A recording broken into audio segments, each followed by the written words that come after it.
হ্যাঁ।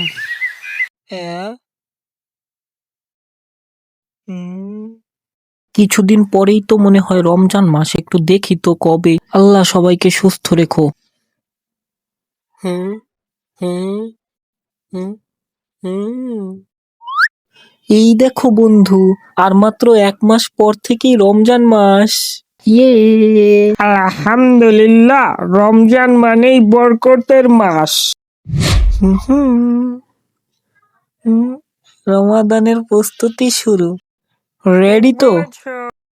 বড় ভাই প্রস্তুত তো? এই মাসে নামাজ রোজা সব ঠিকঠাক করতে হবে। আর একদমই রাগ করা যাবে না, রাগকে কন্ট্রোল করতে হবে।